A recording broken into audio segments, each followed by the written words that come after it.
Gestão de riscos e crises. Bom, você já deve ter ouvido falar um pouquinho disso e como as empresas grandes se portam. Você sabia que na pandemia os comércios, as empresas mais afetadas foram as de pequeno porte? E aqui tá. A gente não gosta de prever cenário futuro, a gente não gosta de prever coisas ruins. E isso eu falo de uma vida pessoal mesmo. Eu, por exemplo, sou uma pessoa muito positiva, eu não gosto de levar notícias ruins, coisas ruins. Porém, a gente, como negócio, a gente tem que olhar o cenário externo e ver o que de fato pode ser uma ameaça. Aqui eu vou citar, um pouquinho de como que funciona a gestão de riscos e crises dentro de uma empresa, para você entender e mapear dentro do seu cenário o que pode ser feito, tá? Primeiro passo, a gente identifica, tá? Como negócio, a gente vai olhar o macro, olhar todo o cenário em volta e ver o que pode afetar o nosso negócio. A pandemia foi uma grande referência, porém a pandemia, ela é uma das grandes ameaças externas. E aqui eu falo de coisas assim, gente, clima, até mesmo assim, ó, se você vende sorvete e vai vir uma frente fria de 4 meses, isso pode fechar o seu negócio. Então você tem que prever situações onde você vai fazer algo. Nesse caso, por exemplo, que eu dei de sorvete, você pode trabalhar com churros, né? Que para o frio é inteligente, é interessante, as pessoas gostam. Então, primeiro passo é a identificação, tá? Identificou o que pode ser uma ameaça externa para o teu negócio? Ariane, eu identifiquei, eu vi aqui, existem certas coisas, vou te dar um exemplo, tá? Problemas de saúde pública também, escândalos, tá? Escândalos corporativos, às vezes dentro do teu negócio você tem uma pessoa que é uma celebridade, então aquela celebridade pode sofrer algum problema e pode denegrir a imagem do teu negócio, como já aconteceu com algumas empresas.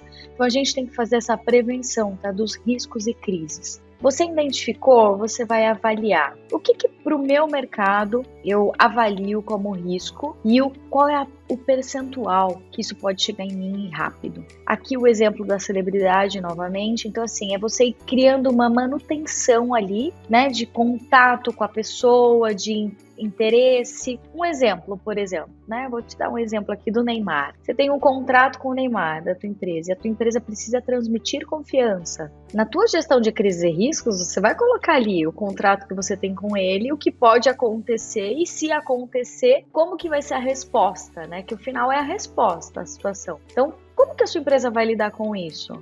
Eu vou emitir uma nota oficial, eu vou entrar em contato com ele, encerrar contrato com a empresa dele. Enfim, você precisa de uma resposta no final. Então, são esses 3 pontos. Identifica, avalia e responde à situação, certo? E algumas etapas, tá? Princípio-chave que eu quero passar aqui para vocês com relação a riscos e crises. Nessa parte de prevenção e preparação, a gente identifica potenciais ameaças, a gente vê a vulnerabilidade da nossa empresa, o quanto ela está aberta a isso, ataques, tá? A gente fala de ataques de hackers. Às vezes você tem uma empresa que tem um banco de dados muito grande e aí você pode sofrer sim ataque de hackers. Então, tudo que for crise, problema, risco, você vai colocar aqui, tá? Desenvolve um plano de contingência, protocolos de resposta, treinamento de equipe em situações de emergência. Ariane, mas eu não tenho como, tem coisa que eu não tenho como prever como minha equipe vai fazer. Tem sim. Você coloca ali o problema e você vai colocar quais serão as atitudes que a sua equipe vai tomar. Por exemplo, a pandemia foi uma primeira grande referência nossa, mas podem vir outras doenças, como o mercado já vem citando aí. O que você vai fazer com isso? E se vier uma outra doença, né? Se vier algo que é contagioso, como que a sua empresa vai lidar com isso? A sua empresa se inseriu no digital de uma forma forte, para que amanhã você tenha conforto e trabalhe no digital de uma forma tranquila, organizada? Resposta imediata, ativação de um plano de contingência, tá? Assim que a crise é identificada. E o que a gente fala disso, tá? Resposta imediata é o que vai te levar para outro lugar. Muitos negócios precisam ter respostas rápidas, sem muito pensar. 2 situações aqui. Primeira situação, as empresas aéreas. Como que as empresas aéreas lideram ali com a pandemia, né? A resposta deles foi rápida. Olha, a partir de amanhã a gente não consegue abrir, a gente não consegue atender vocês, infelizmente a gente não consegue, gostaríamos, mas a gente vai deixar um voucher aqui para você voar em outro momento. Então a resposta teve que ser rápida. Para quê? Para que não se proliferasse o vírus, o problema. E uma outra situação aqui também foi de um evento que aconteceu no Brasil, que foi o Tomorrowland Brasil, que na quinta-feira, quando iniciou o evento, que o evento foi de 4 dias, quinta, sexta, sábado e domingo, imagina que é uma empresa belga, né, estrutura europeia, tudo. Na quinta-feira eles começaram e caiu uma tempestade. E o lugar onde eles fizeram o evento não tinha estrutura, não tinha drenagem. O que aconteceu? No primeiro dia, simplesmente virou muita lama, carros batendo, pessoas caindo, pessoas se machucando. Para os belgas, eles já previam alguma coisa de risco de chuva, de tempestade, mas não desse caos, porque eles não sabiam que aqui a gente não tinha tanta precariedade na infra de drenagem. Só que eles tiveram que tomar uma atitude rápida. Então a atitude rápida daquela noite, daquela madrugada foi, no outro dia não iremos abrir, iremos devolver o dinheiro para quem comprou, ou daremos o outro dia, a pessoa pode ir no sábado, ou daremos um voucher para o outro ano, mas nós não colocaremos as pessoas que compraram o ingresso em risco. Foi uma atitude drástica? Foi uma perda de milhões de reais? Foi, mas foi uma atitude inteligente. Por quê? Porque é um festival que ele acontece todo ano, a nível mundial. E aqui que tá, né? Quando você pensa na gestão de crises, de riscos e crises, você está pensando na reputação também da tua empresa. Você está pensando nela a longo prazo. O que vai afetar a minha marca? Se às vezes eles tivessem abrido, tivesse mortes acontecido, outros problemas mais graves, que nome que eles iam ter, né? Qual era a reputação que ia surgir em volta, o que iria sair nos jornais, na internet? Eles não podiam abrir isso, né? Deixar isso acontecer, tá? Então a resposta foi sim imediata. E uma comunicação transparente também, que ela é a base ali de gente, tá no problema, tem que conversar sobre o problema. Muitas empresas, quando elas estão entrando em processos graves, tá? De falência, vários processos, elas escondem, elas não comunicam. O que acontece? Você vai criar várias pessoas insatisfeitas, várias mesmo. Aqui é o momento de você entender, poxa, aconteceu um problema dentro do meu negócio, como que eu vou reagir às pessoas que estão comigo? Fortalece as informações, seja transparente, seja preciso. Põe um porta-voz para falar sobre o seu negócio. Muitas empresas usaram porta-voz na pandemia para falar, olha, a nossa empresa está fechada, mas estamos fazendo o máximo para retomar o quanto antes. Você que está se sentindo prejudicado, nós estamos aqui trabalhando internamente para ver como iremos atendê-lo em breve. Olha só como é importante essa comunicação transparente, tá? Aprendizado e melhoria contínua também são situações onde, de praxe, a gente aprende com o erro. Não tem como, né? A gente não quer aprender, infelizmente, mas a gente aprende. O erro, ele veio para nos ensinar de uma forma drástica. Às vezes é melhor errar com o erro do outro, né? Aprender com o que o outro aprendeu. Mas se a gente tiver que passar pela dor, que passe. E num próximo momento, a gente vai ter ali já um pré-estabelecido, a melhoria contínua vai estar acontecendo, para que o que você sofreu, você não sofra no próximo ano. Quantas pizzarias, por exemplo, quantas empresas elas tinham, não vou citar pizzaria também, mas muitos restaurantes faziam só ali o presencial, né? Muitos restaurantes grandes, restaurantes de luxo, tinham só o presencial. As próprias, por exemplo, as pizzarias que elas tinham ali a demanda de delivery, mas que às vezes elas estavam só em um canal de vendas. Elas tinham somente o Instagram, por exemplo, ou somente o telefone. O que a pandemia fez com essas empresas? A pandemia pegou os restaurantes de luxo e jogou pro iFood, jogou para as redes, jogou para o Instagram. A pandemia pegou essas pizzarias que só vendiam pelo telefone e inseriu elas no mercado. Criou site, criou tudo digital para que as pessoas tivessem conforto, pedissem de uma forma tranquila. Então, né, o quanto é importante a gente analisar o problema, mas de uma forma como melhoria. Gestão da imagem e reputação.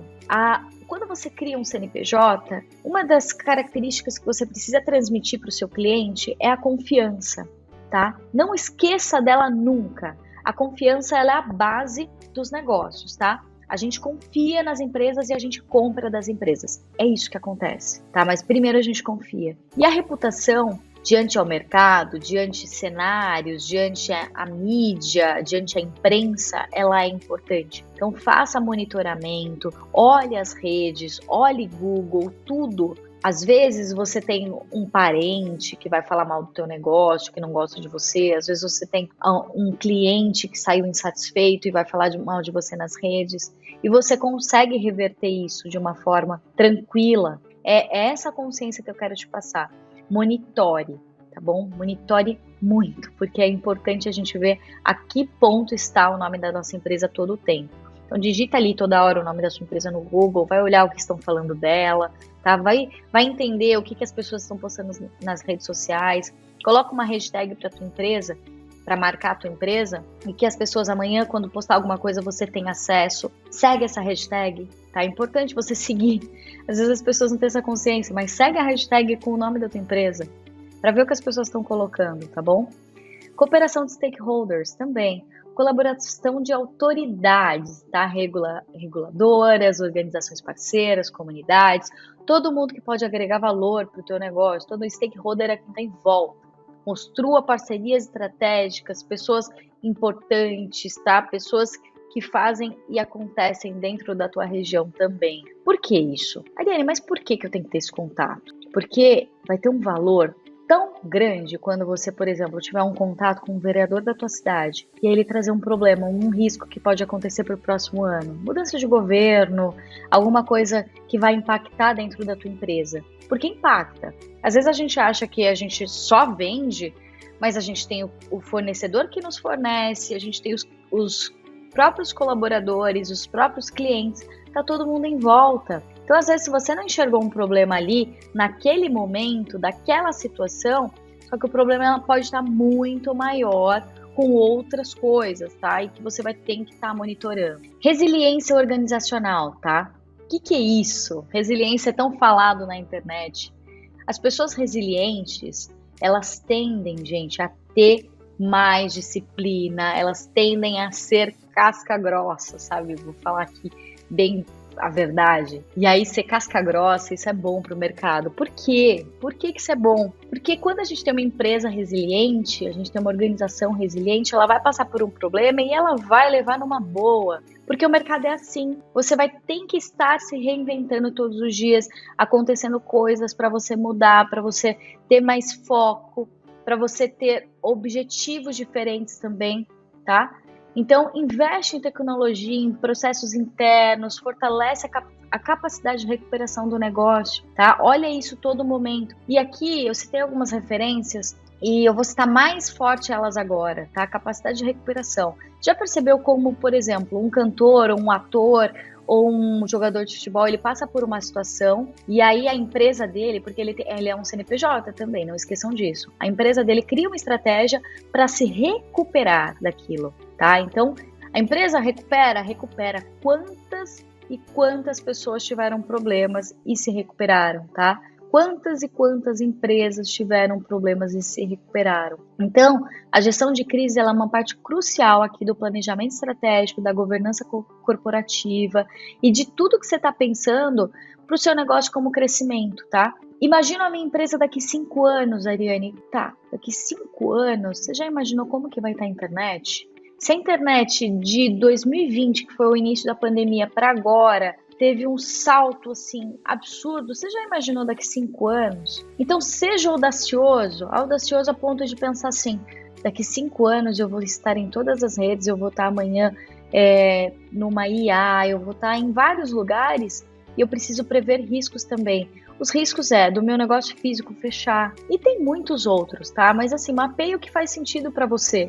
E se você tá ali no processo de desenvolvimento, também de crescimento do negócio, para analisar o que é o risco dentro do teu mercado, tá bom? Mercado, gente, por exemplo, de produtos brasileiros. A China vem agressiva, criando tudo que é produto todos os dias. Às vezes a China quer te passar.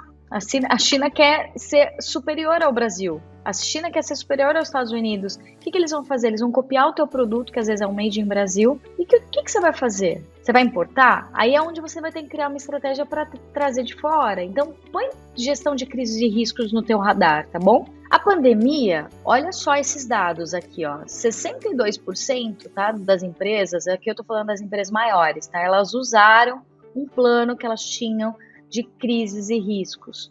Só que tudo bem, às vezes elas não criaram para a pandemia, às vezes elas não sabiam que ia acontecer aquilo daquela forma, mas elas sabiam que ia acontecer uma catástrofe natural, uma doença mundial, um problema que às vezes elas iriam ter que se reinventar, tá bom? E o IBGE, esses dados aqui é muito delicado de transmitir para vocês, porque é o momento onde você vai olhar para o teu negócio e falar assim, tá, qual é o estágio que eu tô? Eu tô pequeno, tô grande, tô médio, tô gigante? Porque o IBGE revelou, gente, que durante a primeira onda de doença da pandemia, em junho lá de 2020, 716.372 mil empresas encerraram suas operações, tá? 716 mil, é muita empresa. E aqui, gente, 99,8% delas era de menor porte. É triste ouvir isso. É muito triste. Significa que o quê? Aquele 1% das empresas grandes, né, que fecharam, são as que não tinham um plano, às vezes, não tinham uma ideia, não sabiam para onde ir. Ou elas foram muito afetadas mesmo, como os três setores que eu coloquei aqui, que é turismo, lazer e eventos. Às vezes elas foram extremamente afetadas e não conseguiram seguir. Mas a maioria foi porque não tinha um plano. E as que tinham, resistiram, tá? Então, aqui é importante você analisar toda hora, tá? O que pode ser um risco para o meu mercado? Eu sou a pessoa de pensar positivo, gente. Eu só penso positivo, mas às vezes a gente tem que pensar no que pode de fato ser um risco para a gente, tá? E fala mais para o seu negócio e para a sua vida também, tá? Analise sempre e analise também o passo que você vai dar com relação ao investimento, tudo isso, como é que está o mercado, como que o mercado está aceitando tudo, novos produtos, importação, exportação, tudo no geral, tá? Importante.